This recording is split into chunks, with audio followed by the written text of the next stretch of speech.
Nah, untuk menyingkat waktu, langsung saja kita sampaikan kronologis sejarah apa dan bagaimana PKI. Siap dengar? Siap ngaji? Siap buka telinga? Siap buka mata? Siap buka hati? Takbir! Sallu ala nabi. Allahumma salli wa sallim alaihi. Saudara, di tahun 1914 seorang tokoh komunis Belanda yang bernama Henk Snevely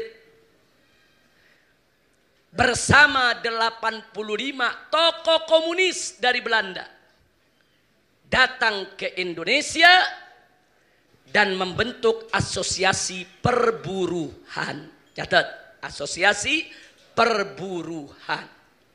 Yang mereka beri nama, tadi sudah disebut oleh Kiai Ahmad Syafi'i Mufid, ISDV.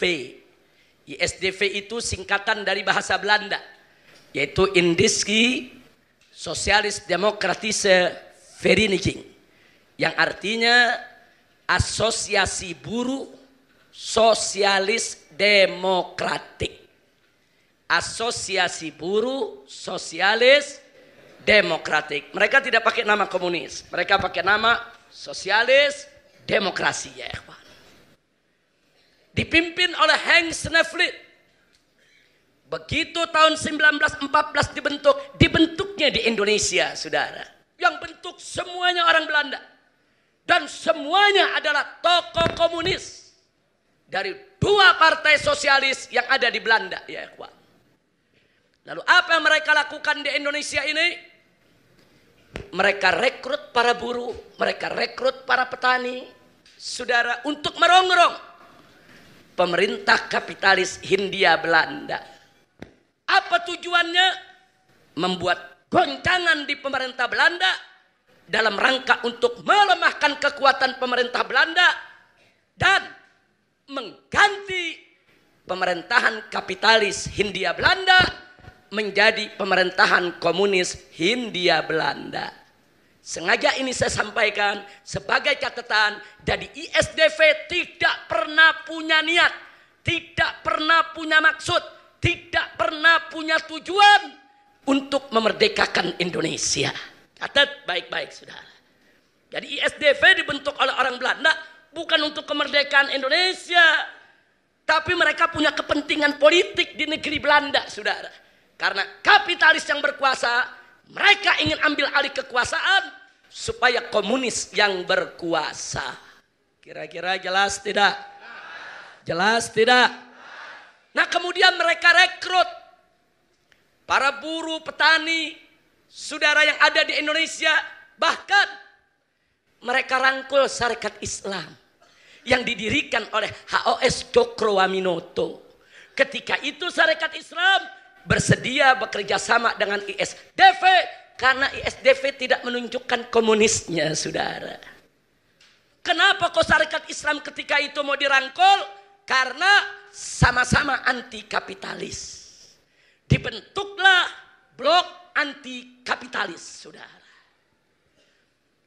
Begitu masuk tahun 1917, saudara, ternyata ISDV berhasil merekrut buruh-buruh pelabuhan, buruh-buruh perkebunan, buruh-buruh perusahaan, saudara, di mana-mana. Anggotanya semakin banyak. Pertanyaannya, kenapa buruh dan tani rame-rame mau masuk, saudara? Ada janji-janji kesejahteraan. Bukan itu saja, janji perlindungan. Kalau ikut ISDV aman, karena ISDV organisasi Belanda, mereka aman dari tekanan penjajah Belanda, saudara. Karena itu buruh banyak tertarik, petani banyak tertarik karena ada perlindungan. Kapan lagi ikut organisasi Belanda sehingga tidak ditindas oleh Belanda, saudara. Tapi akhirnya tahun 1917 para buruh dan tani tadi, saudara, dimanfaatkan oleh ISDV untuk melakukan kerusuhan. Saya garis bawahi, kerusuhan. Sekali lagi, kerusuhan. Kenapa ini saya tekankan? Karena anak-anak PKI yang ada saat ini, saudara, termasuk yang sekarang duduk jadi anggota DPR RI, mereka mengatakan kami bangga jadi PKI karena PKI tahun 1917 telah melakukan pemberontakan untuk memerdekakan Indonesia. Bohong. Catat baik-baik itu, saudara. Dusta. Makanya anak-anak muda jangan mau dibohongin, saudara. Mereka bukan berontak untuk kemerdekaan Indonesia. Saudara, ISDV memanfaatkan petani miskin, memanfaatkan buruh miskin untuk melakukan kerusuhan agar punya bargaining position dalam politik. Punya posisi tawar terhadap pemerintah Belanda. Tujuannya gulingkan pemerintah kapitalis, ganti dengan pemerintah komunis, saudara. Kira-kira jelas tidak? Jelas tidak? Nah, akhirnya begitu melakukan kerusuhan, saudara, Hans Nevlet dan kawan-kawan ditangkap oleh pemerintah Hindia Belanda dan dipulangkan ke Belanda. Tapi ISDV tidak dibubarkan. Nah, mulai saat itu, saudara, ISDV diserahkan kepada beberapa orang Indonesia untuk memimpinnya. Bahkan digelarlah kongres pada tahun 1920 di kota Semarang. ISDV mengganti nama menjadi PKH. Apa itu PKH, saudara? Persatuan Komunis di Hindia. Baru dia pakai nama komunisnya, saudara. Begitu dia gunakan Persatuan Komunis Hindia di Hindia, Sarekat Islam pecah kongsi, saudara. Lepas Sarekat Islam tidak mau lagi bergabung dengan mereka, saudara. Terang-terangan mereka pakai nama komunisme. Tapi sayang, sejuta sayang, saudara, ada dua kader SI. Yang pertama adalah Semaun dari SI Surabaya dan Darsono dari SI Solo berhasil direkrut oleh ISDV, bahkan menjadi ketua dan wakil ketua daripada Persatuan Komunisme di Hindia. Jadi dari SDV tahun 20 berubah menjadi PKH. Kira-kira jelas tidak? Jelas tidak? Semenjak saat itu Sarekat Islam gak terlibat lagi, saudara.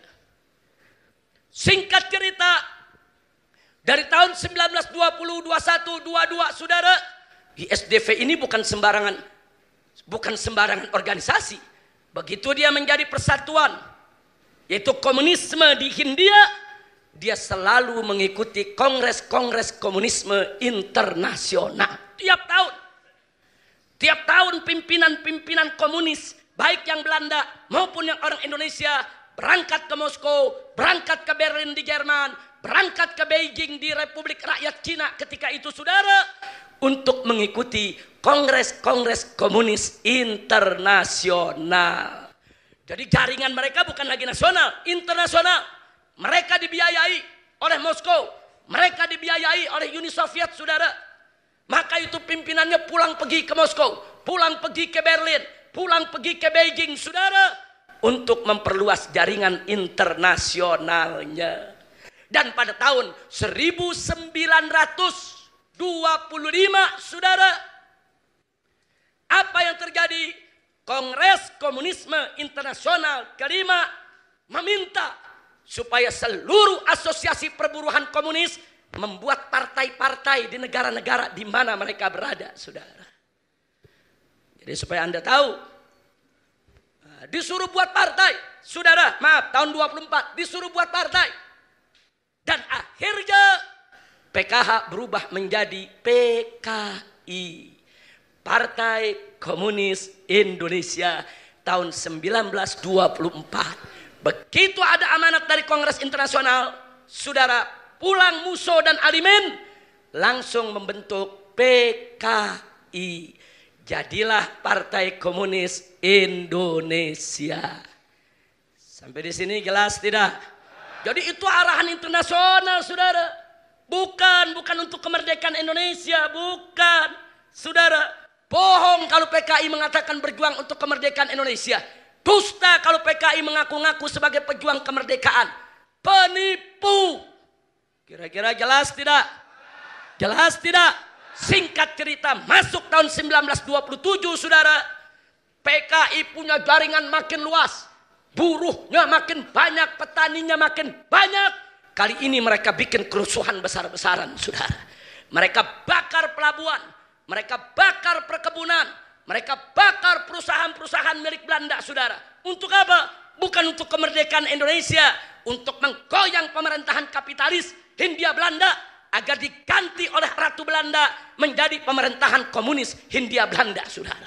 Ya, mereka bikin besar-besaran, bakar sana, bakar sini. Tentara-tentara Hindia Belanda turun mengatasi mereka. Akhirnya apa yang terjadi?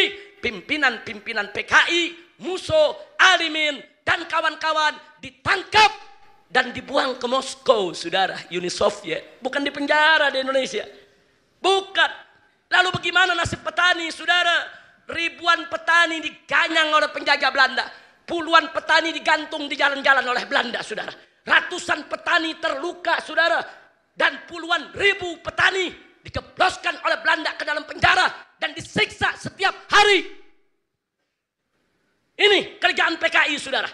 Mereka bujuk itu buruh, mereka bujuk itu petani, saudara. Dan buruh petani menjadi korban. Mereka disiksa Belanda, mereka dibunuh oleh Belanda, mereka menderita. Mereka nggak tahu apa-apa, saudara.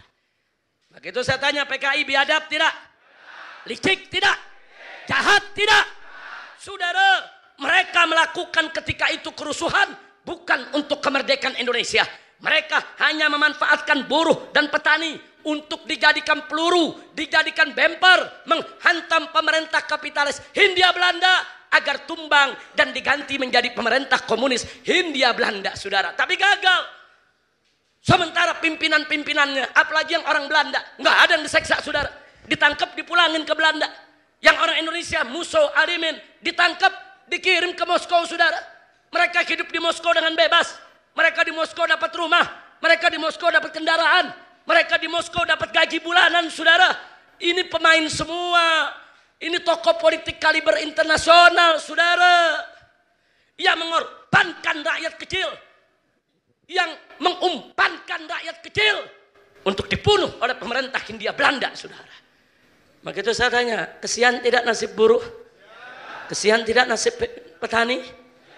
Kalau begitu, saudara, yang jahat siapa? Yang jahat siapa? Takbir. Kira-kira sampai di sini jelas tidak?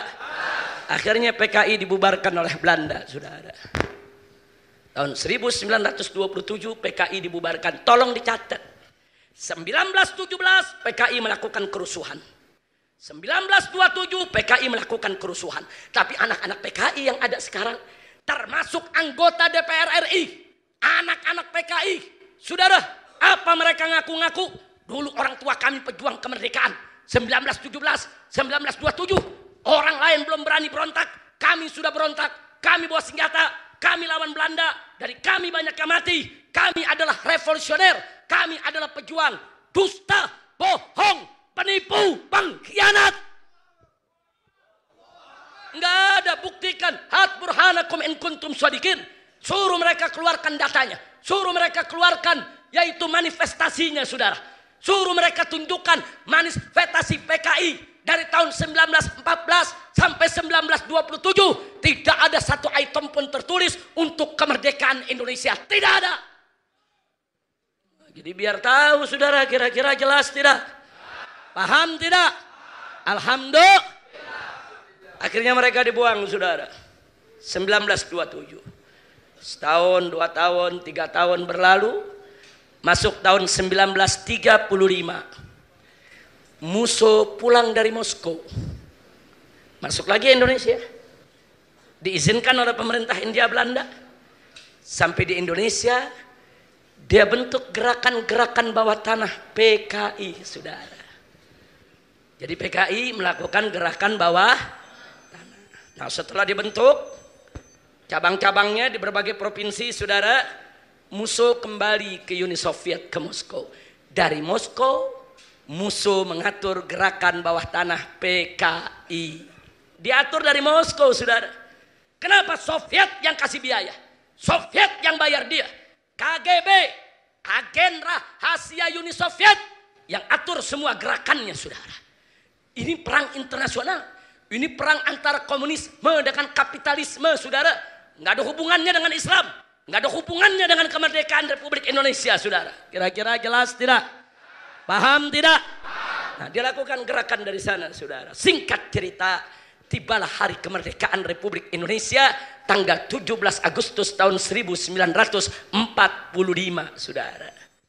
Begitu Indonesia merdeka, saudara, siapa yang rapat setiap hari, yang musyawarah setiap hari untuk kemerdekaan Indonesia? Antara lain, 1. Nahdlatul Ulama NU, 2. Muhammadiyah, 3. SI Sarekat Islam, saudara. 4. Mereka tokoh nasional, Soekarno dan kawan-kawan, saudara. Dari NU ada Kiai Haji Wahid Hasim, dari Muhammadiyah ada Kiai Haji Abdul Qahar Muzakir, dari Sarekat Islam ada Kiai Haji Agus Salim, saudara. Dan ditambah lagi oleh Bung Karno, Bung Hatta, Bung Yamin, saudara. Dan lain-lain. Mereka inilah yang musyawarah, yang duduk, yang berunding, saudara. Bagaimana untuk memerdekakan Indonesia? Apa yang harus dilakukan bila tiba saatnya kita proklamasikan kemerdekaan Indonesia? Dan dalam setiap pertemuan tersebut tidak ada satupun PKI yang ikut, saudara. Catat baik-baik, saudara. Nggak ada dalam sejarah PKI ikut, saudara. Yang melahirkan Republik Indonesia ini, saudara, adalah, catat baik-baik, saudara. Pertama adalah kelompok Islam yang diwakili oleh NU, Muhammadiyah, dan Sarekat Islam. Yang kedua adalah kelompok nasionalis yang diwakili oleh Bung Karno, Bung Hatta, dan Bung Yamin, saudara. Nggak ada PKI. PKI tidak masuk catatan. PKI tidak masuk hitungan. Tidak ada seorang PKI pun yang ikut merumuskan kemerdekaan Republik Indonesia, saudara. Kira-kira jelas tidak? Berarti saya tanya, kemerdekaan Indonesia, NU jasanya besar tidak?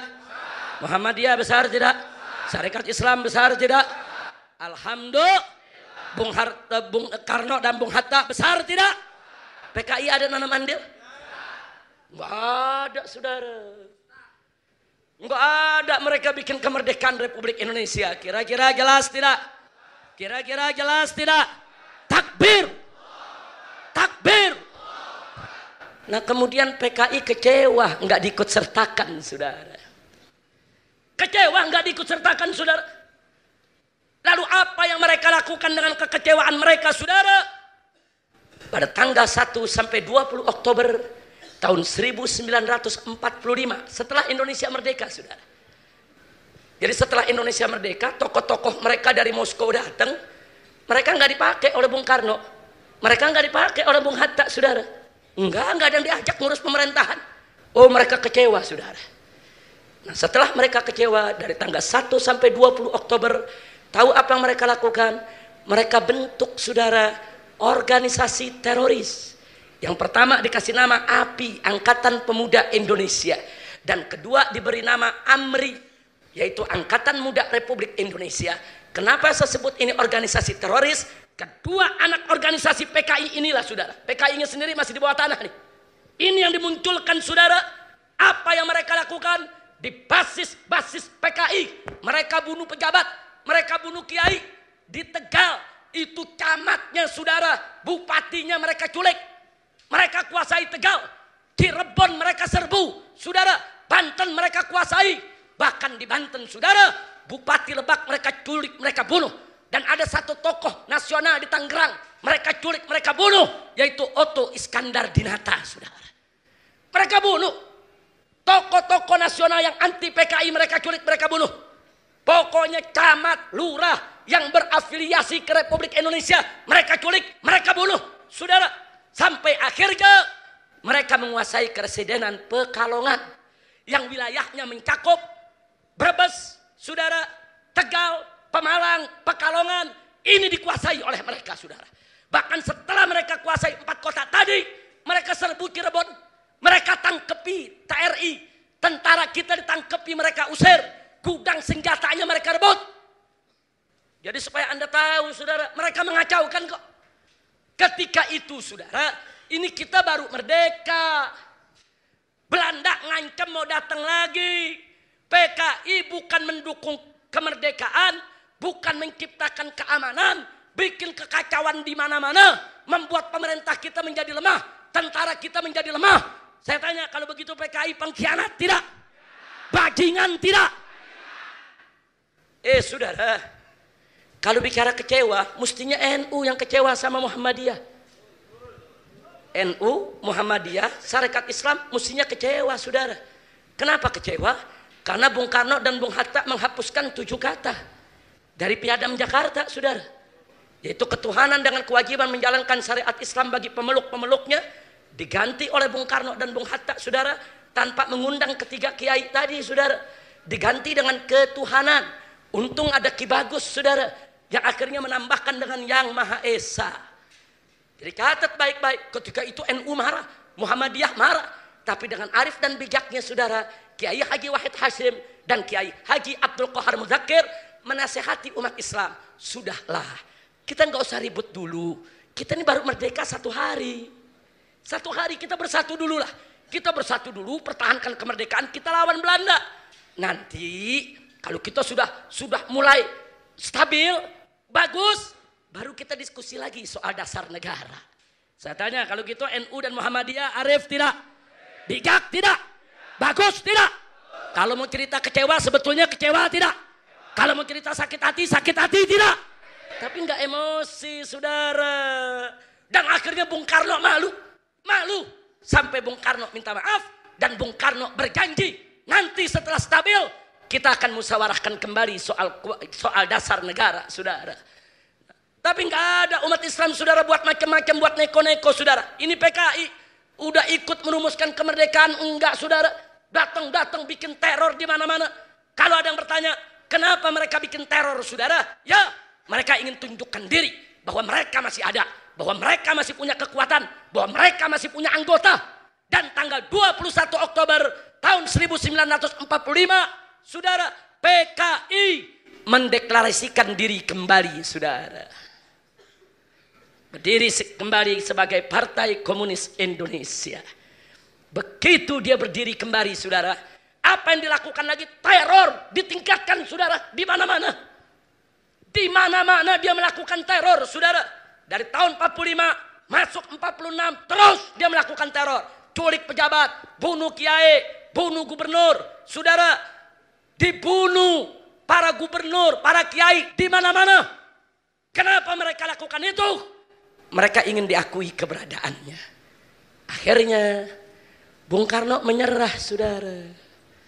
Kenapa mereka lakukan itu? Mereka ingin diakui keberadaannya. Akhirnya Bung Karno menyerah, saudara. Maksudnya menyerah bagaimana? Karena Bung Karno belum kuat. Tentara belum kuat. Satu persatu kota jatuh diambil PKI, saudara. Akhirnya tahun 1947, saudara, tokoh PKI yang bernama Amir Sarifuddin, saudara, diangkat menjadi Perdana Menteri Republik Indonesia. Tokoh PKI, saudara. Ya, kompensasinya apa? PKI nggak boleh neror lagi. PKI nggak boleh bikin ribut di mana lagi. Nah, akhirnya, saudara, Amir Sarifuddin ini jadilah Perdana Menteri Indonesia. Presiden dan Wakil Presiden Bung Karno dan Bung Hatta, tapi Perdana Menteri tokoh PKI. Betul. Begitu dia memimpin, saudara, jadi Perdana Menteri, stop, nggak ada teror lagi. Emang teror dia yang buat, saudara, yang nyulik mereka, yang bunuh mereka stop, mereka kompak. Ulama marah, bukan tidak marah, saudara. Ulama marah besar, saudara. Kenapa harus diberikan kepada tokoh PKI? Anda tahu apa yang dilakukan Amir Sarifuddin, saudara? Hanya dalam waktu 1 tahun, saudara. Ini Amir Sarifuddin hanya dalam waktu 1 tahun, saudara. Itu lurah, camat di mana-mana diganti sama orang-orang PKI, bupati diganti sama orang-orang PKI, pegawai-pegawai negeri sipil banyak diganti oleh orang PKI, bahkan komandan-komandan tentara, komandan polisi diganti oleh PKI. Insya Allah. Loh, kenapa kok bisa? Dia Perdana Menteri, dia yang ngatur, dia masukkan semua orang PKI, saudara. Luar biasa. Saat itu yang marah besar adalah Bung Hatta dan tokoh-tokoh Islam, saudara. Kenapa PKI dikasih kesempatan semacam itu? Mereka tidak ikut merumuskan kemerdekaan. Mereka tidak ikut melakukan revolusi untuk kemerdekaan. Saudara, lalu apa yang terjadi selanjutnya, saudara? Selanjutnya, saudara, di tahun 1948, bulan Januari, ada perjanjian Renville, saudara. Amir Sarifuddin tadi tokoh PKI jadi PM mewakili Indonesia berunding dengan Belanda. Hasilnya merugikan Indonesia. 17 Januari hasilnya merugikan Indonesia. Indonesia mau dijadikan Republik Serikat, saudara. Luar biasa, hasilnya betul-betul merugikan. Bung Hatta marah, tokoh-tokoh nasional marah, tokoh-tokoh Islam marah, rame-rame datang ke Soekarno untuk membubarkan kabinet Amir Sarifuddin, saudara. Dan alhamdulillah dengan umat Islam kompak, saudara, tanggal 23 Januari. Saudara, coba lihat tanggal 23 Januari, cuma 6 hari. Akhirnya Bung Karno tidak berkutik, saudara. Dan saudara, Amir Sarifuddin kabinetnya dibubarkan. Lalu siapa menjadi penggantinya? Wakil Presiden Bung Hatta diangkat menjadi Perdana Menteri, merangkap sebagai Wakil Presiden, saudara.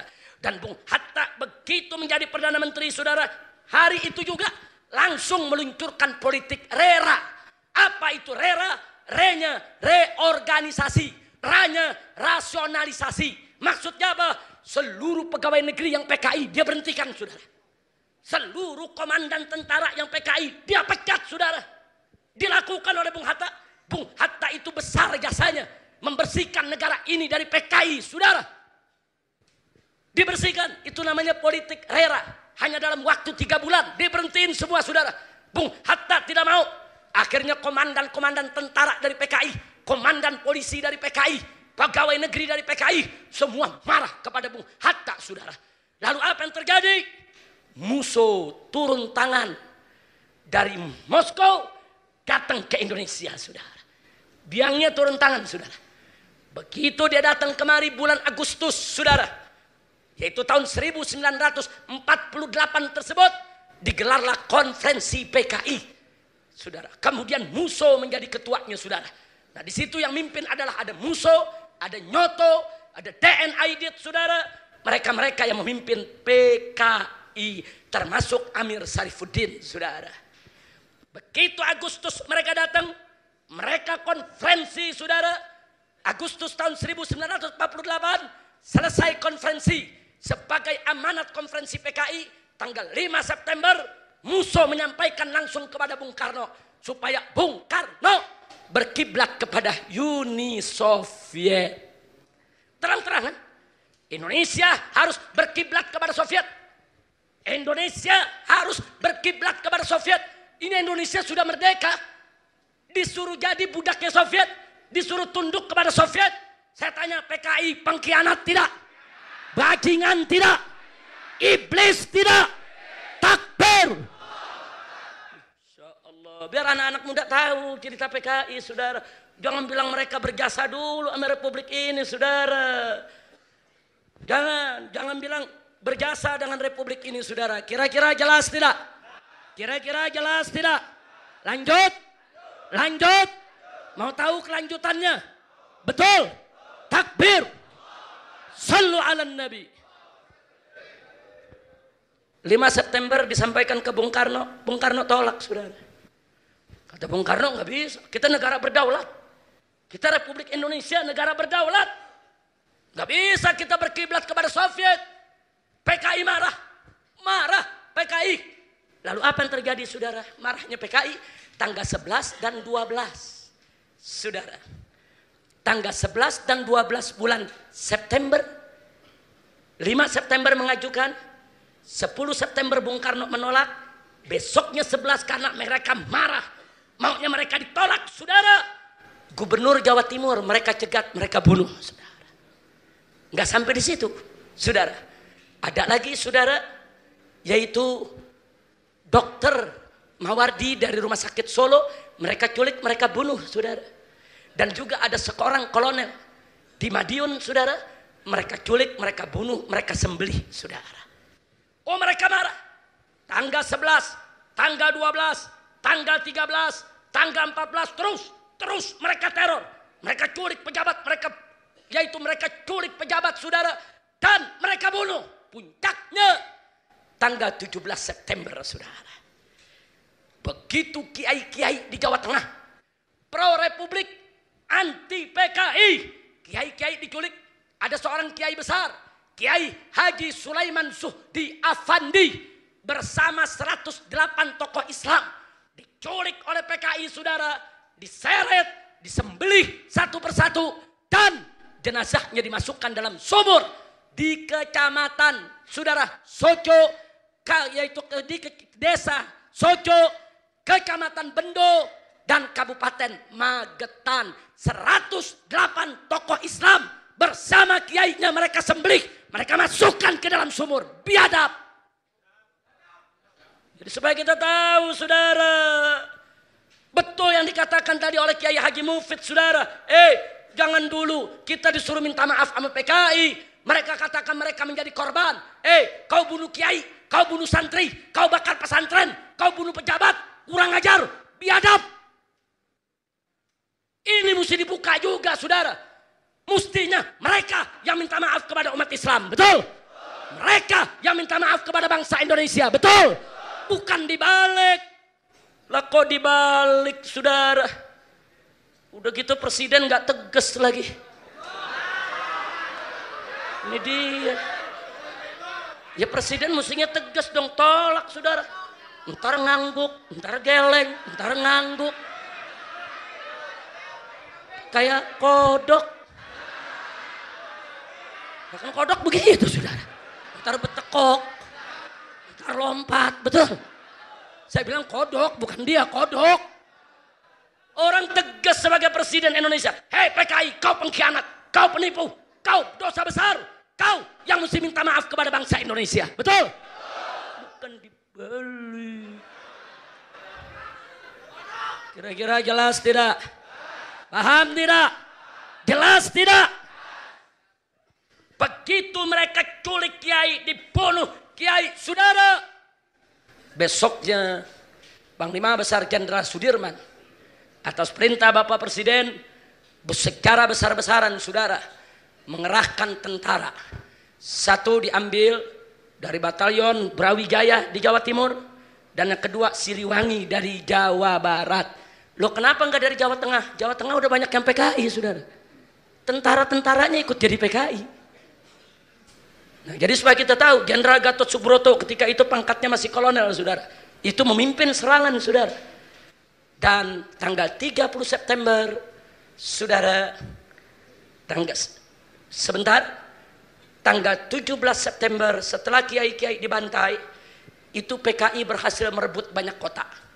Dia rebut Madiun, Wonogiri, Ponorogo, Rembang, Cepu, saudara. Kemudian termasuk juga Magetan, Pacitan, Pati, Kudus, Sukoharjo, Purwodadi, saudara. Belasan kota mereka rebut, saudara. Lumpuh. Jawa Tengah lumpuh. Tentara nggak berkutik, pemerintah nggak berkutik. Hampir tiap kota direbut oleh PKI. Dan yang merebutnya, saudara, bersenjata. Kenapa? Karena mereka punya tentara. Karena tentara di Jawa Tengah ketika itu banyak ikut PKI. Insya Allah. Nah makanya tentara mesti introspeksi diri juga.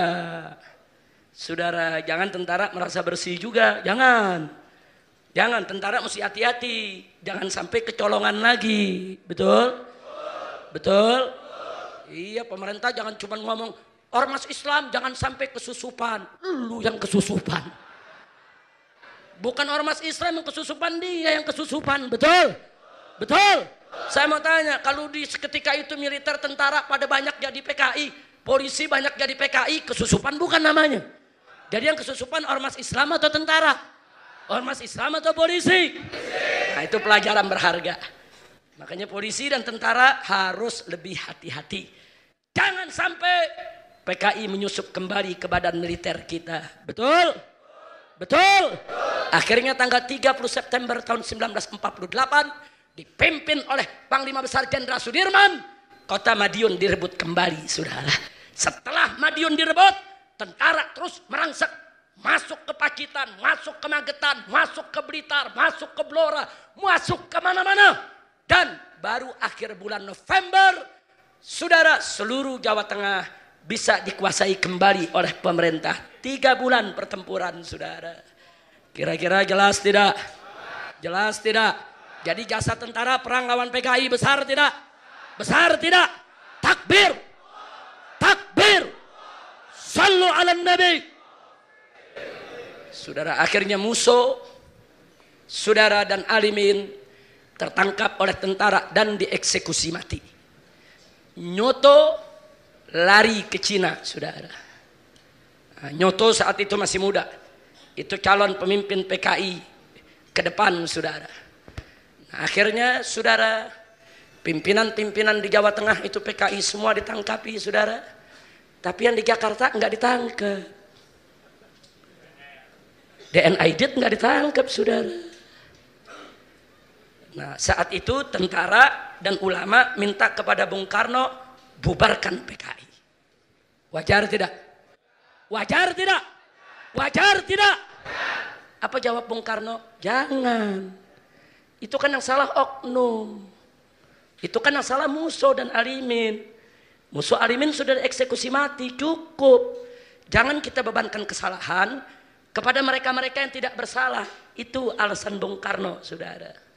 Akhirnya PKI tidak dibubarkan. Saya mau tanya, PKI ketika itu sudah biadab tidak? Biadab tidak? Bunuh gubernur biadab tidak? Culik bunuh camat dan lurah biadab tidak? Bunuh kiai biadab tidak?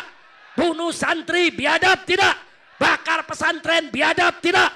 Biadab tidak? Bantai umat Islam biadab tidak? Tolong dicatat, saudara. Selama bulan September, saudara, seminggu sebelum mereka dipukul kalah oleh Jenderal Sudirman, PKI ini marah, saudara, karena mereka kalah. Begitu mereka pergi dari Madiun, terpukul oleh TNI, mereka masuk Magetan. Apa yang mereka lakukan, saudara? Di jalan mereka bantai umat Islam. Mereka tangkepi para tokoh, para kiai. Dan mereka buat 2 ladang pembantaian, saudara. Yang pertama adalah pabrik gula Goranggareng, dan yang kedua adalah pabrik gula Alas Tewu. Dua-duanya ada di Magetan, saudara. Mereka kumpulkan itu kiai, santri, orang-orang NU yang gak setuju dengan PKI, saudara. Toko-toko mereka kumpulkan di pabrik gula Goranggareng. Mereka sembelih satu persatu. Saking banyaknya yang disembelih, itu banjir darahnya sampai betis kaki, saudara. Anda bayangkan, itu yang disembelih ulama, yang disembelih kiai, yang disembelih pejabat, yang disembelih orang-orang Islam, baik di pabrik gula Goranggareng maupun di pabrik gula Alas Tewu, saudara. Ini mereka biadab, mereka bajingan, mereka zalim, mereka penjahat, mereka setan, mereka iblis. Betul? Betul? Dan mereka bikin 7 lubang sumur, saudara. 7 lubang sumur di Magetan, saudara. Setiap sumur tidak kurang dari 400 mayat mereka masukkan, saudara. Itu belum sumur-sumur lain. Belum sumur yang tadi diceritakan oleh Kiai Ahmad Syafi'i Mufid, saudara. Ini sumur besar yang mereka buat. Baru di Magetan, saudara. Belum di kota lain. Itu sumur yang ditemukan. Itu ditemukannya tahun 1950, saudara. Setelah 2 tahun mereka dibunuh, saudara, pemerintah terus nyari. Kemana ini mereka ditanam? Masyarakat nyari, ini Kiai Haji Sulaiman Zuhdi di mana mayatnya, saudara? Mereka semua nyari. Baru tahun 1950 ditemukan ribuan umat Islam dari Magetan, dari Pacitan, dari mana-mana turun dari Madiun ke tempat sumur-sumur tersebut. Mereka angkat satu persatu mayat-mayat daripada kiai mereka, saudara. Dan satu persatu diidentifikasi dan ditemukan mayat jenazah daripada Kiai Haji Sulaiman Zuhdi Afandi yang tinggal tulang belulang, saudara. Saya tanya, biadab tidak? Biadab tidak? Itu yang ditemukan itu. 7 sumur, saudara. 7-7-nya di Magetan. Yang lainnya kemana? Tadi Kiai Ahmad Syafi'i Mufid cerita. Antum dulu di daerah mana, Ustaz? Di Demak. Ini beliau ini cerita di Demak aja udah banyak lobang, saudara. Ini Kiai Misbah dari Brebes. Ini ayah beliau komandan Banser lawan PKI. Di Brebes sudah banyak lobang, saudara. Yang ditemukan hanya 7 lobang. biadab PKI, saudara. Masya Allah. Jadi ini yang mesti kita tahu, saudara. Nah maka itu saya tanya, kalau Bung Karno enggak bubarkan PKI, kelewatan tidak? Fakta sejarah. Kita tidak memfitnah Bung Karno, saudara. Saya tidak pernah mengatakan Bung Karno PKI. Tidak. Bung Karno bukan PKI. Bukan. Tapi kebijakan-kebijakan Bung Karno menguntungkan PKI, saudara. Catat itu baik-baik, saudara. Jangan Anda pikir, saudara, kalau Bung Karno itu kebijakannya tidak menguntungkan PKI. PKI udah bunuh kiai, udah bunuh ulama, udah bunuh pejabat, dia nggak bubarin. Masya Allah, saya tanya, kecewa tidak? Kecewa tidak? Takbir. Nah akhirnya PKI memanfaatkan Bung Karno. Oh ternyata Bung Karno baik dengan kita. Akhirnya tahun 1950, saudara, DN Aidit memimpin PKI dan mulailah merangkul habis-habisan Bung Karno, saudara. Semua kebijakan Bung Karno dipuji PKI. Semua putusan Bung Karno, saudara, didukung oleh PKI. PKI di mana-mana puja-puji Bung Karno, bela-bela Bung Karno, saudara. Kenapa? Karena PKI tahu saat itu Bung Karno sedang jadi pahlawan besar bangsa Indonesia, saudara. Nggak ada jalan lain. Kalau mau dapat simpati rakyat, dukung Bung Karno. Dan akhirnya PKI berhasil. Saudara, tahun 50 dukung Bung Karno habis-habisan. Sampai tahun 55 dan 1955 PKI diizinkan ikut pemilihan umum, saudara. Hasilnya PKI jadi 4 besar, saudara. Saat itu tercatat anggota PKI, saudara, di tahun 55, saudara. Saat itu tercatat, saudara, tidak kurang dari 2 juta orang.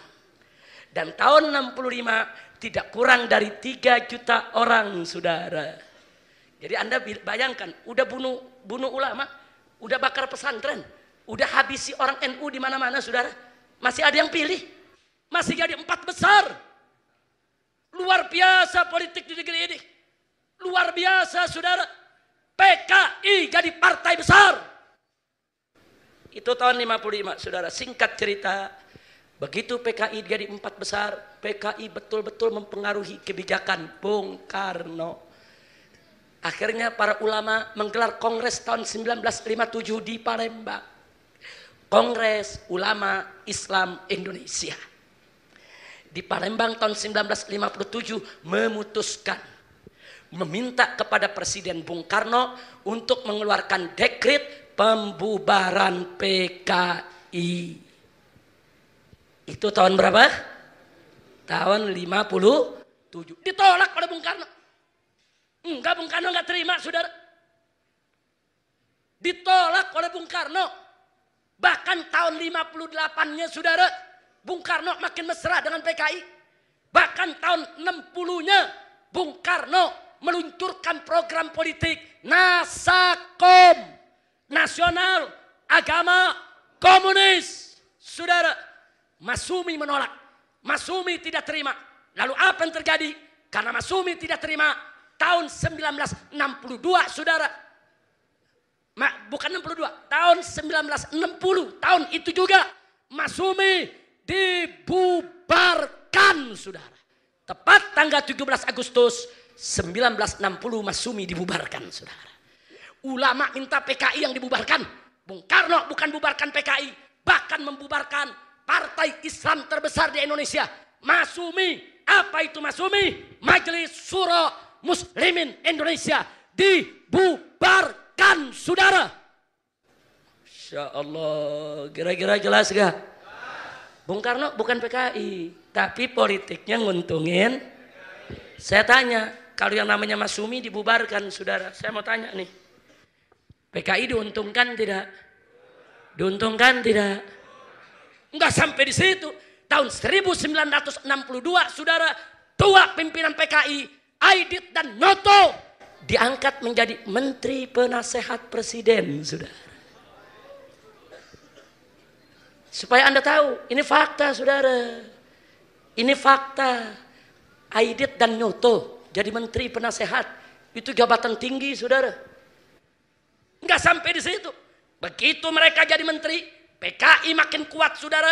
Tahun 63, PKI yang memprovokasi Bung Karno untuk perang lawan Malaysia, saudara. Nggak ada ulama mengajarkan kepada Bung Karno ganyang Malaysia. Nggak ada ormas Islam menganjurkan kepada Bung Karno perang melawan Malaysia. Tidak ada. Tapi PKI yang memprovokasi, PKI yang mengadu domba, PKI yang membakar-bakar. Akhirnya kita perang lawan Malaysia, saudara. Itu saya mau tanya, PKI kurang ajar tidak? Biadab tidak? Licik tidak? Jahat tidak? Siap ganyang PKI? Siap ganyang PKI? Takbir! Pertanyaannya, kenapa PKI memprovokasi Indonesia perang lawan Malaysia? Ada dua alasan, saudara. Yang pertama, karena di Malaysia ada partai komunis yang juga berkiblat ke Soviet. Mitra daripada PKI yang ada di Indonesia. Mereka ingin menyatukan Malindo atas dasar komunis. Malindo itu Malaysia, Indonesia, saudara. Tapi PKI di sana, Partai Komunis Malaysia lemah. Tapi Partai Komunis Indonesia kuat. Makanya dari sini, saudara, diminta untuk ganyang Malaysia. Tujuannya pemerintah Malaysia tumbang, komunis yang berkuasa di Malaysia, saudara. Saya tanya, jahat tidak? Tapi ada tujuan kedua, saudara. Ketika itu tentara menolak. Tentara panglimanya datang ke Bung Karno. Ini bukan saatnya kita perang lawan Malaysia. Kita lagi krisis ekonomi. Kita lagi krisis persatuan. Kita lagi lemah. Dan personil kita nggak cukup untuk perang lawan Malaysia. Tapi karena presiden sudah memutuskan, tentara tidak bisa menolak, saudara. Nah, pertanyaannya, kenapa PKI ngotot supaya Indonesia perang lawan Malaysia? Ini alasan kedua. Karena PKI sudah punya proposal agar buruh dan tani dipersenjatai, saudara. Agar dibuat angkatan keempat, angkatan kelima. Angkatan yang pertama adalah angkatan darat. Yang kedua adalah angkatan laut. Yang ketiga adalah angkatan udara. Yang keempat adalah angkatan kepolisian. Dan yang kelima adalah angkatan tani, saudara. Jadi PKI minta buruh dan tani se-Indonesia dikasih senjata. Sudah kasih senjata. Ormas Islam semua menolak. Nggak ada yang setuju. Maka itu PKI, saudara, sengaja dorong perang lawan Malaysia. Begitu perang lawan Malaysia, tentara kita kalang kabut. Saat itu PKI masuk ke Bung Karno. Pak, kami PKI siap bela negara. Kami siap bela bangsa. Tentara tidak cukup melawan Malaysia. Buruh dan tani kami cukup untuk melawan Malaysia. Minta kepada Bung Karno, izinkan buruh dan tani agar dipersenjatai. Hasilnya Bung Karno setuju, saudara. Jadi supaya Anda tahu, buruh dan tani disetujui oleh Bung Karno. Siapa yang marah? Ormas Islam.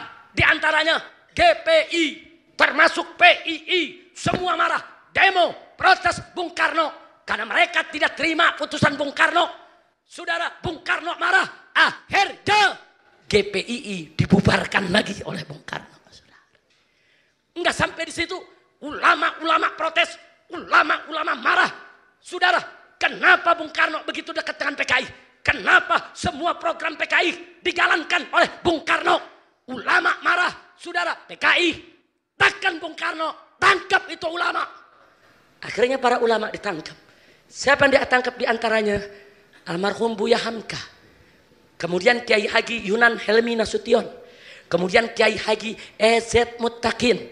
Kemudian Kiai Haji Soleh Iskandar. Kemudian Kiai Haji Dalari Umar. Saudara, sederetan kiai-kiai besar. Semua ditangkap, digebloskan ke penjara oleh Bung Karno. Coba lihat, saudara. Ulama minta PKI dibubarkan. Bung Karno tidak membubarkan. PKI minta Masumi dibubarkan. Dibubarkan. PKI minta GPI dibubarkan. Dibubarkan. PKI minta kepada Bung Karno. Ulama ditangkap. Ditangkap. Kesimpulannya saya mau tanya. Kalau gitu PKI kuat gak saat itu? Jujur, PKI kuat tidak? Soekarno lemah. PKI kuat, dia pegang kendali, saudara. Apa yang dia ngomong, Bung Karno jalankan. Itu menunjukkan saat itu Bung Karno lemah. Bung Karno tidak seperti tahun 45, tidak seperti tahun 48, saudara. Kasnya udah kendor. Baterainya tinggal sebaris. Nah, jadi ditekan oleh PKI, saudara. Kira-kira jelas tidak? Jelas tidak? Akhirnya Angkatan Buruh Tani dipersenjatai. Anda mau lihat buktinya? Mau lihat bukti sigara? Mau lihat bukti sigara? Tahu Menteng Perapatan? Tahu Menteng Perapatan dekat Monas? Dekat Gedung Juang? Ada patung apa di sana? Patung tani. Patung taninya bawa pacul atau bawa bedil? Bedil, saudara. Patungnya ada. Itu patung PKI, saudara. Tugu Tani, saudara. Anda boleh lihat itu Tugu Tani, saudara. Patung tani, bawa bedil, bawa pistol, saudara. Ini Tugu Tani. Ini dibuat saat PKI gaya-gayanya. Saat PKI menguasai Bung Karno, saudara. Sampai dibuat patungnya. Coba kita lihat. Sampai hari ini patung tersebut masih berdiri, saudara. Ya Allah, kira-kira jelas tidak? Kita bicara fakta sejarah, saudara. Saya mau tanya, petani bawa bedil apa bawa pacul? Ini kok bawa bedil? Petani siapa tuh? Nah, kan PKI yang senjatain dia, saudara. Lihat patungnya bawa bedil, senapan laras panjang, dan bawa pistol di pinggangnya, saudara. Kira-kira jelas tidak? Bukti sejarah, mereka jaya. Saudara, mereka menang. Akhirnya tahun 1964. Partai Murba, saudara, yang didirikan oleh Tan Malaka. Yang dulu pernah bergabung, saudara, dengan orang-orang komunis. Tapi dia keluar. Dia tidak suka dengan tata caranya, saudara. Murba, singkatan dari Musyawarah Rakyat Banyak. Disingkat Murba. Di Murba banyak mantan PKI, saudara. Mereka lapor ke Bung Karno. Hati-hati, PKI mau kudeta. Tahun 64. Hati-hati, PKI mau kudeta. PKI sedang nyusun kekuatan. Akan ambil alih kekuasaan. Itu Partai Murba udah teriak, saudara. Tapi apa yang terjadi? Di awal tahun 1965, atas desakan PKI, Partai Murba dibubarkan. Pokoknya yang lawan PKI semua dibubarin, saudara. Kenapa FPI dulu nggak dibubarin? Belum lahir. Belum lahir. Kalau udah lahir jangan-jangan nomor 1 dibubarin. Kira-kira jelas gak? Jelas gak? Ada yang nanya protes, mana PKI gasamu? Wah, dulu PKI ada, mana FPI? Jawab, kan gue belum lahir, goblok. Betul? Ya kalau FPI udah lahir gak ikut berjuang, lu boleh protes, betul? Gue masih dalam perut ibu. Itu gue berontak-berontak minta keluar. Anak keluar juga. Nah kan saya lahir Agustus 65. Dalam perut udah nyium PKI mau berontak nih. Udah nendang-nendang perut ibu nih. Umi keluarin, Mi keluarin. Anu gue keluar juga. Untung gak dibunuh PKI. Takbir. Kira-kira jelas tidak? Nah, akhirnya apa yang terjadi? Lanjut bulan Juli tahun 1965. Udah nendang-nendang perut ibu nih. Umi keluarin, Mi keluarin. Anu gue keluar juga. Untung gak dibunuh PKI. Takbir. Kira-kira jelas tidak? Nah, akhirnya apa yang terjadi? Lanjut bulan Juli tahun 1965. Catat baik-baik. Bulan Juli tahun 1965. PKI merasa sudah tidak ada yang melawan mereka. Nggak ada yang mampu jatuhkan mereka. Dan akhirnya 2000 buruh petani didatangkan dari mana-mana. Diberikan latihan militer di Halim, saudara. Halim dari sini tinggal ngeker nih. Betul? Mereka dibawa ke Halim, mereka dilatih. Bagaimana cara lempar granat. Bagaimana cara ngokang senjata. Bagaimana cara melakukan penculikan. Bagaimana cara melakukan penyergapan. Dan seterusnya 2000 kader PKI dilatih di Halim atas izin presiden. Bukan latihan liar. Presiden yang izin. Ustadz Abu Bakar Bashir dituduh melakukan latihan perang. 18 tahun penjara. Karena dianggap tidak izin pemerintah, saudara. Kalau PKI langkahnya hati-hati. PKI licik. Mereka pemain politik luar biasa, saudara. Mereka mainkan itu politik dengan lik luar biasa. Sebelum mereka melatih pasukannya, mereka minta dulu putusan dari presiden. Dapat, mereka latih, saudara. Bulan Juli, Agustus, September. Tanggal 30 September pagi, saudara, Barisan Tani Indonesia, barisan taninya PKI, saudara, dan saudara, yaitu perempuan-perempuan PKI, wanita Gerwani, saudara, rame-rame melakukan demonstrasi di depan istana. Demonstrasi untuk mengalihkan perhatian, saudara, karena mereka sudah punya rencana yang luar biasa. Rencana apa? Malamnya mereka culik 7 jenderal, saudara. Mereka alihkan perhatian, mereka culik 7 jenderal. Bagaimana ceritanya? Nanti akan diputar filmnya, saudara. Jadi saya nggak ceritakan lagi yang tahun 65 kemarin, saudara. Jadi sebelum 65 saja, saya tanya, PKI udah jahat tidak? Jawab yang kompak, jahat tidak? Biadab tidak? Bajingan tidak? Ditambah dengan pengkhianatan tahun 1965. Tolong dicatat. Bagaimana nasib NU, saudara? Ini yang tadi Kiai Mufid ceritakan, saudara. Begitu jenderal-jenderal diculik, saudara, Anda tahu yang terjadi apa? Yang terjadi adalah NU dengan GP Ansor-nya, saudara, yaitu melakukan demo mengecam pengkhianatan PKI. Demo, cuman demo. NU demo di beberapa kota, saudara, menolak kekejaman PKI, menolak kebiadaban PKI. PKI nggak terima, saudara, nggak terima.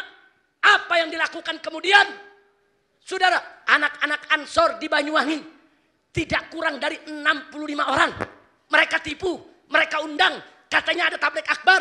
Hadir di tabligh, mereka diracuni, kemudian disembelih satu persatu, saudara. Enggak sampai di situ, saudara. Di mana-mana kota, mana toko NU dibunuh, mana toko Banser dibunuh, saudara. Akhirnya, saudara, Ansor ngamuk. Dari Sabang sampai Merauke, mereka semua turun ke jalan. Dan akhirnya, di mana-mana NU dan PKI bentrok nasional, saudara.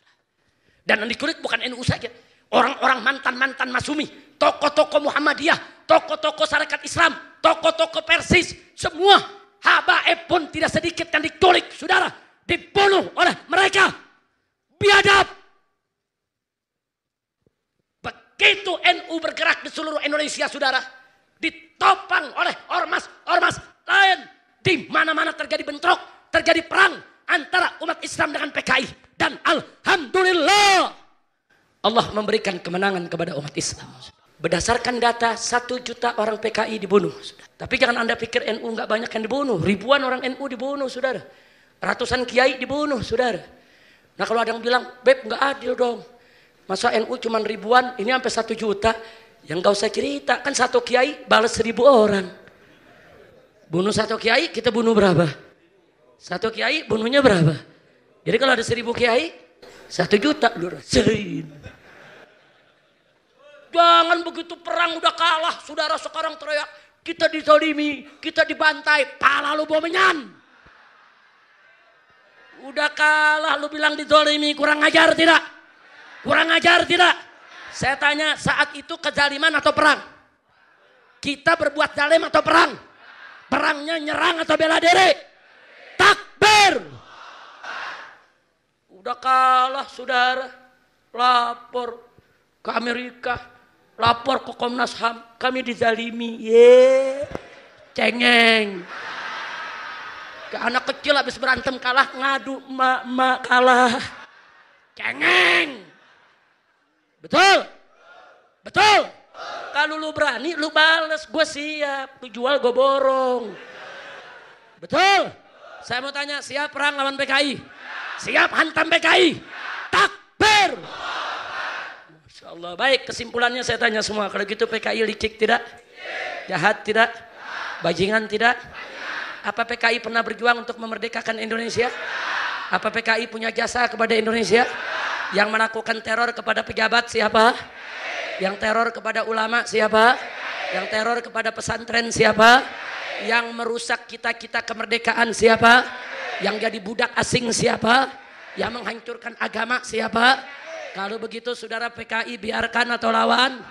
Diamkan atau ganyang? Takbir.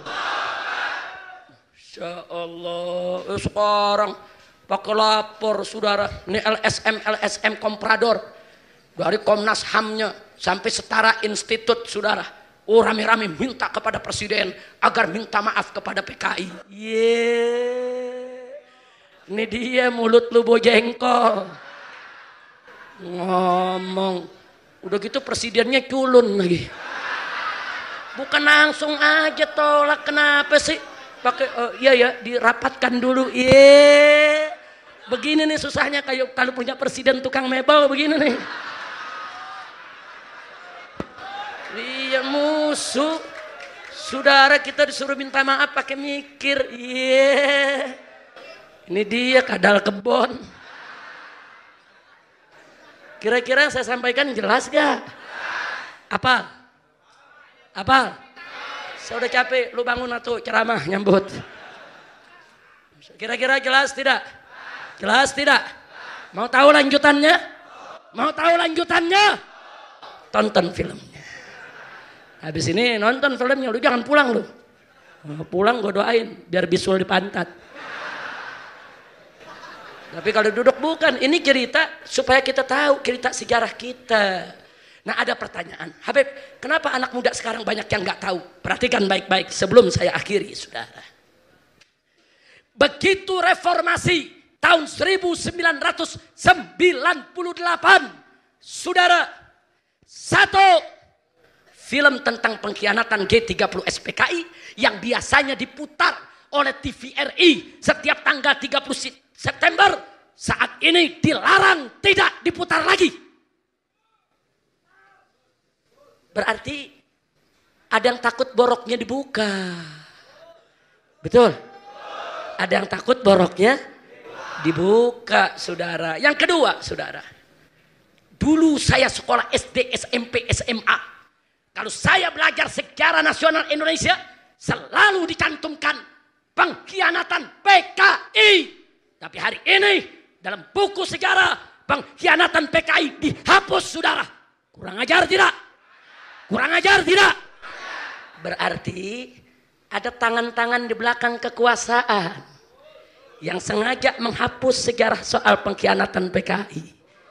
Betul? Betul? Enggak sampai begitu. Yang ketiga, saudara. Dulu orang kalau mau jadi pejabat, diperiksa dulu pandangannya tentang PKI, saudara.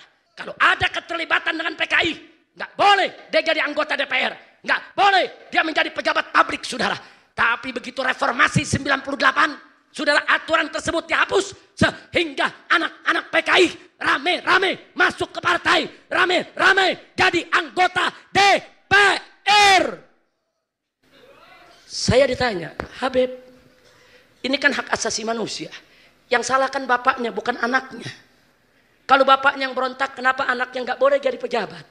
Jawab jangan. Jawab jangan.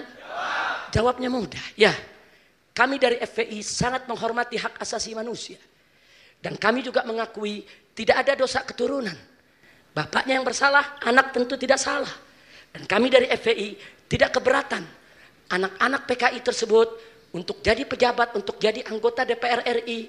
Saudara, kami enggak keberatan. Dengan satu syarat. Jangan lagi dia usung ideologi komunis. Jangan lagi coba-coba dia sebarluaskan komunis.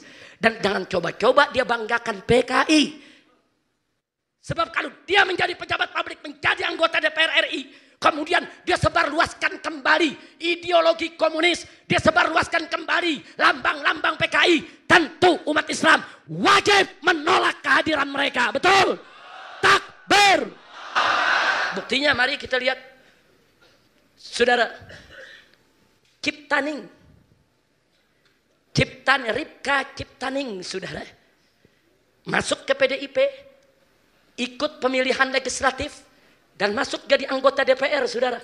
Bahkan menjadi ketua salah satu komisi, saudara. Anak PKI. Setelah dia masuk, apa dia bikin buku, saudara? 2 buku dia buat. Yang pertama judulnya, Aku Bangga Jadi Anak PKI. Nggak puas, bikin lagi buku kedua. Apa judulnya? Anak PKI Masuk Parlemen. Dia ledek kita semua, saudara. Dia ledek kita semua, saudara. Kurang ajar tidak? Kurang ajar tidak? Saat ini tidak kurang dari 80 orang mantan anak-anak PKI jadi anggota DPR, saudara. Hati-hati. Hati-hati. Kalau mau tahu namanya tuh tanya Ustadz Alfian Tanjung. Semua namanya ada di kantong Ustadz Alfian, saudara. Jadi biar Anda tahu, saudara, ini negara kita dalam bahaya. Kalau PKI udah masuk jadi PNS, PKI udah masuk jadi pejabat, PKI udah masuk lagi jadi legislatif. Bahaya tidak? Bahaya tidak? Bahaya tidak? Dan ingat, mereka kuat, saudara. Kalau mereka nggak kuat, nggak nantinya Jokowi kebingungan. Jokowi bingung karena lemah. Ditekan oleh mereka. Minta maaf kau kepada PKI. Minta maaf kau kepada PKI, saudara. Nah, saya mau tanya semua yang ada di sini. Apa perlu kita minta maaf kepada PKI? Haram kita minta maaf kepada PKI, saudara. Kok kita minta maaf kepada penjahat, kepada bajingan yang menghabisi orang-orang tua kita? Kepada Presiden Jokowi kita berikan peringatan. Jangan coba-coba kau minta maaf kepada PKI. Jangan sekali-kali kau minta maaf kepada PKI. Kalau kau minta maaf kepada PKI, maka kita turunkan rame-rame Jokowi dari jabatannya, saudara. Takbir. Siap revolusi. Siap turunkan presiden. Siap ambil alih kekuasaan. Siap ganyang PKI. Takbir. Sallu ala Nabi. Kalau ada yang bertanya, Habib, kenapa kita harus begitu keras menolak presiden untuk minta maaf? Kenapa? Satu, catat baik-baik, saudara. Kalau Presiden Jokowi sampai minta maaf kepada PKI atas nama negara, satu, berarti PKI tidak salah, saudara. Berarti PKI tidak salah. Dan kedua, kalau PKI tidak salah, berarti NU yang salah. Berarti kiai-kiai yang dibunuh itu salah semua, saudara. Berarti GP Ansor, Banser salah. Berarti Masumi, Muhammadiyah, Sarekat Islam semua salah. Berarti tentara dan polisi juga salah, saudara. Kurang ajar tidak? Kurang ajar tidak? Saya mau tanya, yang salah NU atau PKI? Banser atau PKI? Muhammadiyah atau PKI? Masumi atau PKI? Kiai atau PKI? Tentara atau PKI? Polisi atau PKI? Takbir. Itu yang kedua, saudara. Yang ketiga, kalau negara minta maaf kepada PKI, saudara, berarti PKI tidak salah. Kalau PKI tidak salah, berarti PKI berhak mendapatkan rehabilitasi. Ini yang ketiga. Apa arti rehabilitasi? Nama baik PKI harus dikembalikan, diumumkan secara resmi. Konsekuensinya partai PKI harus hidup kembali. Kurang ajar tidak? Yang keempat, nggak sampai di situ. Seluruh aset PKI yang pernah dirampas oleh negara tahun 65 harus dikembalikan kepada PKI. Termasuk kantor-kantornya, tanah, rumah, dan lain sebagainya, saudara. Yang kelima, nggak sampai di situ. Selain ada rehabilitasi, harus ada kompensasi. Apa kompensasinya? PKI sudah masang harga saat ini. Kalau nanti pemerintah Indonesia sudah minta maaf, maka setiap keluarga PKI, setiap anggota PKI harus dapat ganti rugi 1 miliar. Saudara, kalau tercatat tahun 1965 bahwa PKI beranggotakan 3 juta orang. 3 juta orang kali 1 juta. Harus berapa? Kali 1 miliar, maaf. 3 juta kali 1 miliar. Berapa? Berapa? 3.000 triliun. 3.000 triliun, saudara. Kira-kira PKI bisa bangkit gak? Setiap satu orang PKI dapat 1 miliar, yang setengah miliar diambil, yang setengah miliar bagi-bagi tetangga. Besok nusuk PKI ya. Kira-kira pemilu menang gak? Menang gak? Bisa menang lagi, saudara. Karena masyarakat kita masih banyak yang dikasih duit, dia pilih, saudara. Betul? Betul? Betul? Bahaya tidak? Lalu kalau PKI yang berkuasa menang lagi bagaimana? Hati-hati. Pengkhianatan tahun 48 dan pengkhianatan tahun 65 akan terulang kembali, saudara. Jelas tidak? Jelas tidak? masih ada konsekuensi keenam, nggak sampai di situ, saudara. Kalau PKI tidak salah, berarti tentara salah. Kalau begitu, seluruh tentara yang terlibat dalam pemberantasan PKI harus diajukan ke pengadilan hak asasi manusia. Karena itu para tentara dan para polisi yang tahun 65 pangkatnya masih tamtama prajurit, saudara. Semua yang membasmi PKI dapat penghargaan Satya Lencana. PKI tinggal buka di Mabes Polri atau buka, saudara, di Kilangkap Mabes TNI, saudara, untuk melihat tahun 65 siapa saja prajurit yang dapat Satya Lencana. Lengkap namanya dan alamatnya. Semuanya akan diajukan sebagai pelanggar HAM dan harus diadili serta harus dihukum sebagai penjahat perang, saudara. Bahaya tidak? Bahaya tidak? Makanya tentara polisi jangan diam. Kalau ada berita-berita mereka melakukan gerakan, tentara harus bicara, polisi harus bergerak, harus dicegah. Nggak boleh dibiarkan gerakan PKI bangkit kembali. Betul? Takbir. Siap bela TNI, siap bela polisi, siap ganyang PKI. Takbir. Yang ketujuh, bukan TNI saja, NU juga penjahat perang, saudara. Berarti kiai-kiai NU yang saat ini memimpin pondok-pondok pesantren, yang saat ini usia mereka ada yang 69 tahun, 70 tahun, 75 tahun, 50 tahun yang lalu mereka pemuda-pemuda Ansor, 50 tahun yang lalu mereka komandan-komandan Banser, saudara, 50 tahun yang lalu mereka semua ikut terlibat perang melawan PKI, saudara. Artinya kalau pemerintah minta maaf kepada PKI, saudara, maka kiai-kiai NU, orang-orang tua di NU, sepuh-sepuh di NU, semuanya harus diseret ke pengadilan HAM sebagai penjahat perang. Saya tanya, kurang ajar tidak? Saya mau tanya, apa Anda redho kiai Anda diseret sebagai penjahat perang? Apa Anda ridho? Apa Anda rela? Saya punya orang tua, saya punya kakek, saya punya datuk, semua terlibat di dalam perang melawan PKI, saudara. Ya, berarti nenek-nenek kita, kakek-kakek kita, datu-datu kita, semuanya penjahat, semuanya harus diadili. Kurang ajar, biadab, iblis. Insya Allah, kira-kira jelas tidak? Jelas tidak? Saudara, makanya Kiai Haji Hasyim Muzadi, mantan ketua umum PBNU, dengan tegas menyatakan, saudara, kepada Habib Muhsin bin Ahmad Al-Attas dan kepada kita semua, apa beliau bilang? Habib, kalau pemerintah sampai minta maaf kepada PKI, ya kita bubar-bubaran, bubar sigi, bubar kabeh, bargi barbe, bubar sigi, bubar kabeh. Dan Kiai Haji saudara Solahuddin Wahid Gus Solah dari Tebu Ireng, saudara, juga menyatakan kalau pemerintah sampai minta maaf kepada PKI, berarti pemerintah menyakiti seluruh warga NU, bahkan menyakiti seluruh perasaan umat Islam. Betul? Betul? Maka itu saya tanya, kalau gitu minta maaf kepada PKI bahaya tidak? Bahaya tidak? Jokowi, Presiden, ada urusan apa? Kau korek-korek lupa lama?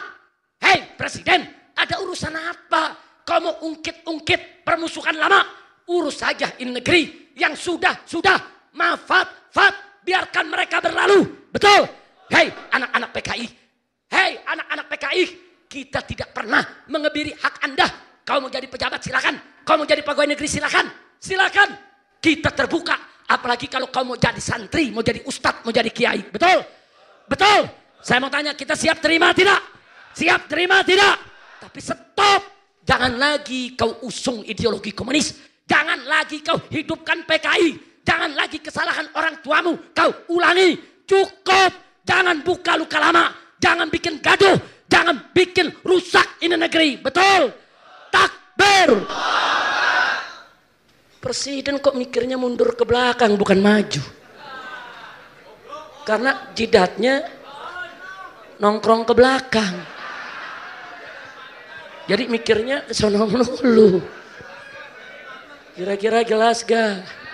Makanya kita doain, mudah-mudahan presiden gak minta maaf. Amin. Aminnya yang ikhlas. Amin. Mudah-mudahan Jokowi gak minta maaf kepada PKI. Mudah-mudahan Jokowi dapat taufik dan hidayah. Mudah-mudahan Jokowi tetap dekat dengan umat Islam, tetap menjaga persatuan bangsa. Amin ya rabbal alamin. Sebab kalau sampai kiai-kiai kita diseret ke pengadilan, saya mau tanya, siap perang enggak? Siap perang enggak? Siap bela NU? Siap bela Banser? Siap bela Muhammadiyah? Jadi NU Muhammadiyah ini orang-orang tua kita. Kalau besok sampai PKI bangkit, NU Muhammadiyah minggir dulu, biar kita FPI yang mudaan, yang mau ngerasain. Betul? Takbir! Takbir! Siap ganyang PKI, siap habisi PKI, siap perang lawan PKI.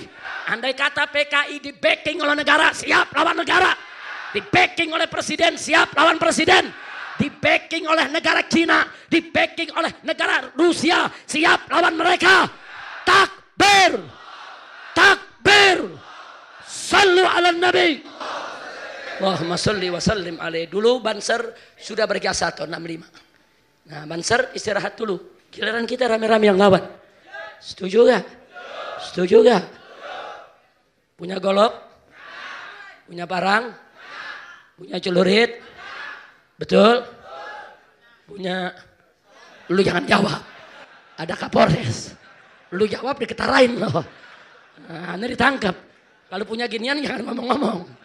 Nah, kalau punya golok boleh ngomong. Betul? Saya mau tanya, punya golok? Punya parang? Punya celurit? Siap diasah? Siap diangkat? Siap jihad? Takbir! Ada yang nanya, Beb nanti senjatanya dari mana? Tenang aja, Kapolres yang kasih. Nanti kalau PKI berontak maksudnya. Kalau PKI berontak. Karena bukan apa-apa, kalau PKI berontak yang pertama kali dipotong polisi loh Pak. Benar, tentara sama polisi yang pertama kali dipotong. Betul? Betul? Nah kalau Kapolres nggak mau dipotong, kasih kita aja senjata. Kita yang perang. Betul? Setuju tidak? Setuju tidak? Hidup Islam. Hidup Islam. Hidup Indonesia. Hidup NKRI. Hidup NU.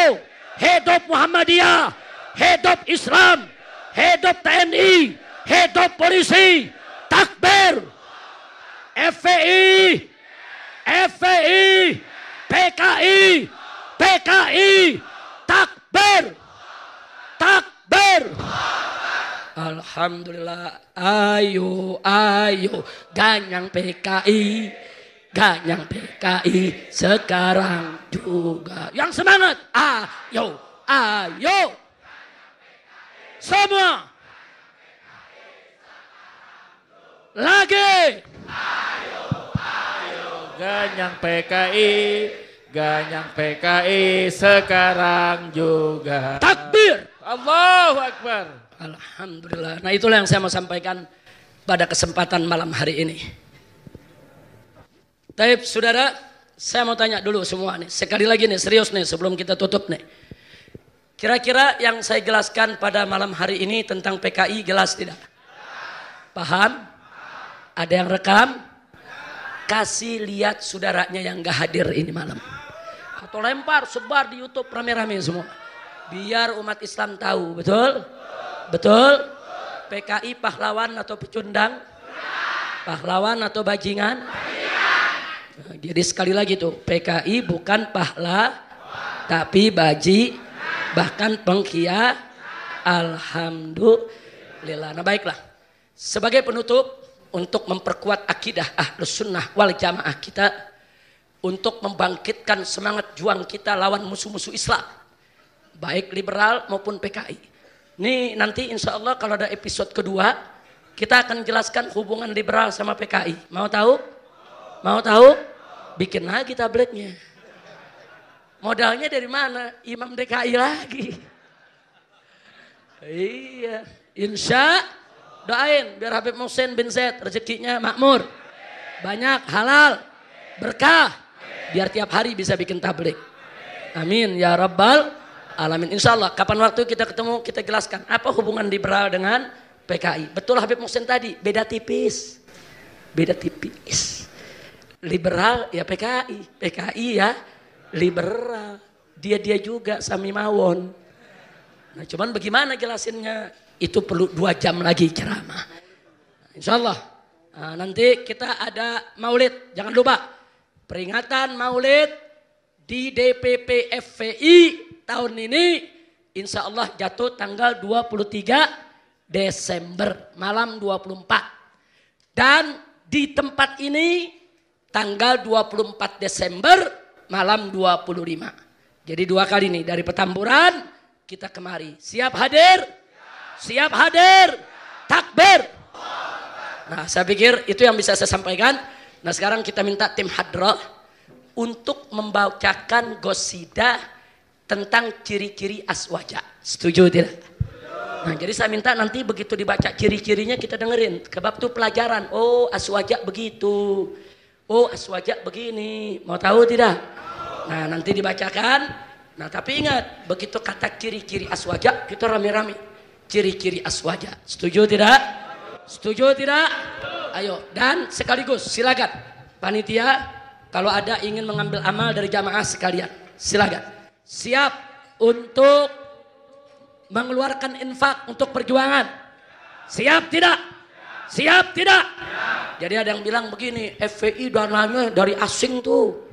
Saya bilang benar dari asing. Asing mana? Orang Cawang. Nah, tiap hari kita nanggok dibilang dari asing. Betul? Betul? Takbir. Sallu ala Nabi. Mau oleh-oleh buat pulang? Mau oleh-oleh buat pulang? Betul? Nanti sampai rumah direnungkan. Setuju? Setuju. Kita kemarin lebaran apa? Lebaran apa?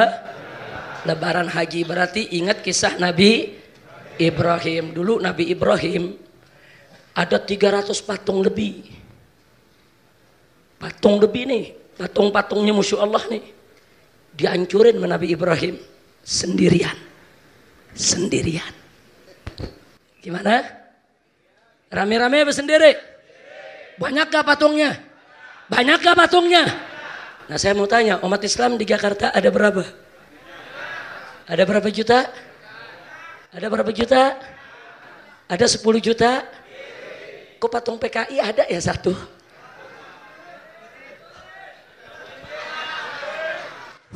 Saya nggak suruh ngancurin, merenung. Pak Kapolres catat suruh merenung Pak Kapolres. Untung patungnya bukan di Jakarta Timur Pak Kapolres. Ayo, bisa mikir gak? Dulu zaman Nabi Ibrahim patungnya dikit apa banyak? Banyak. Yang ngancurin siapa? Nabi Ibrahim rame-rame apa sendiri? Berarti Nabi Ibrahim sendirian bisa ngancurin patung banyak. Betul? Betul? Kira-kira kalau ada patung PKI umat Islam di Indonesia jutaan, bisa gak? Bisa gak? Tapi kok gak hancur-hancur? Saya gak nyuruh loh Pak. Saya cuma merenung. Nah, dan masing-masing lo ngerenungin dah di rumah. Setuju? Nah, kebetulan Kiai Ahmad Sobri Lubis kemarin habis mimpin delegasi ke DPR RI. Tadi siang. Nah, ini pimpinan DPR mengatakan pokoknya kalau ada baju lambang PKI dan lain sebagainya mau ditindak, lapor ke DPR. Kan begitu? Nah, makanya sekarang ini saya sebagai imam besar FPI menginstruksikan kepada DPP FPI, foto itu patung tani PKI, laporkan ke DPR. Kita lihat DPR mau kerja apa enggak. Sebab lambang PKI tidak boleh, saudara, tidak boleh disebarluaskan. Tidak boleh ada di Republik Indonesia. Kenapa? 1. Melanggar TAP MPRS nomor 25 tahun 1966. 2. Melanggar KUHP pasal 107. Nah, pasal 107 ada A, B, C, D, dan E. Itu ancamannya dari 12 tahun sampai 20 tahun penjara, saudara. Nah, jadi nggak boleh dibiarkan. Ada undang-undang, ada KUHP-nya, saudara. Itu patung-patung PKI kok. Itu memperingati waktu PKI sedang kuat-kuatnya dengan angkatan kelima. Itu angkatan PKI, saudara. Kenapa DPR diam? Nah, maka itu kita minta DPP FPI secara resmi tulis surat ke DPR RI agar patung tersebut dirubuhkan. Setuju? Atau bedilnya diganti sama pacul. Bedilnya diganti dengan pacul. Pistolnya diganti dengan atau diganti dengan sekop. Setuju? Setuju? Takbir. Pakai prosedur. Nah kalau prosedurnya mampet, pet. Nah kan kita 4 tuh. Tiru aja Nabi Ibrahim. Kalau mau tiru Nabi Ibrahim gak usah pakai rapat. Nabi Ibrahim gak pakai rapat. Betul? Betul? Lu mau tiru Nabi Ibrahim rapat, ditangkap polisi, ditanya siapa yang mimpin rapat? Jawab Habib Muhsin Pak. Ditangkap Habib Muhsin. Kalau mau ngerubuin kayak Nabi Ibrahim jangan pakai rapat. Setuju? Paham? Ngerti? Takbir. Sallu ala Nabi. Nah itu saja yang bisa saya sampaikan.